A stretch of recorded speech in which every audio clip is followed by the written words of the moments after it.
I'm very honored to be on this show today. It's the best cooking show I've ever been on. I've been on zeros of cooking shows as a comedian, professionally talking about gumbo, and so I'm excited to talk about the Louisiana state cuisine, which is gumbo. I have no more facts about it, but I do know that Louisiana also has 2 state jellies, which is incredible if you came in 3rd place, if you were the bronze medal of a state jelly. How mad would you be if you were the 3rd place state jelly? I don't know what the 2nd place Louisiana cuisine would be. I think it would be just whatever's available late at night at a gas station. I also feel like I can't ever talk any kind of shit about gumbo because I've never made gumbo myself. And I've lived here long enough at least to know when people do it super wrong and they're like, first just put in some chicken broth and then throw in your okra and there you have a gumbo. And you just see like immediate comments from like 42 Southern people immediately just being like, this is bullshit. And I like the drama of a gumbo more than I like the flavor of a gumbo so much. Crab is always a dilemma for me because I think it's very delicious, but I'm terrible at eating it. And when I was growing up, I would just eat crab cakes from like a can. And so I thought it was very accessible, and I didn't realize how hard you had to work to get just a little bit of meat out.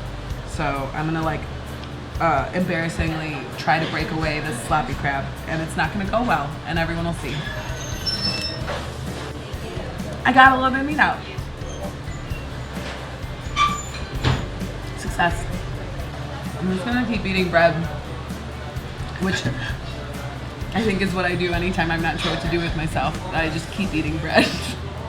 Like if I'm in a job interview and there's like an awkward question and I don't know what to say, I just should take out a bowl of gumbo and just eat bread until they fill in the silence.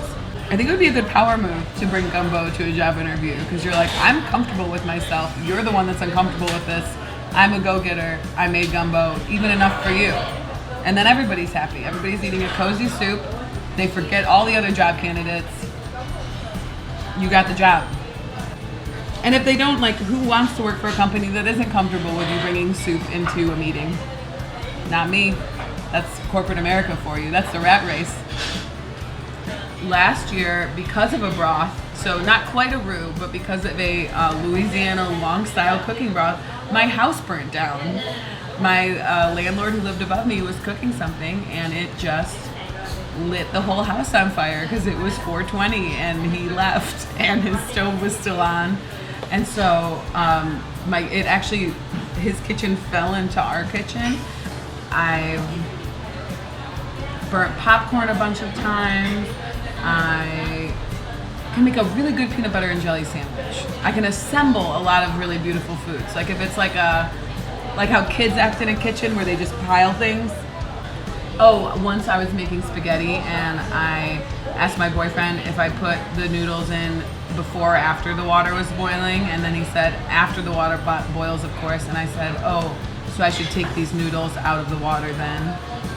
I'm just talking about the existential crisis of the darkness of the roux. Good, I'm almost out. It's great. You do like a little butter dip, you do a little this dip. It's like a little butter po' boy that you made with the French bread.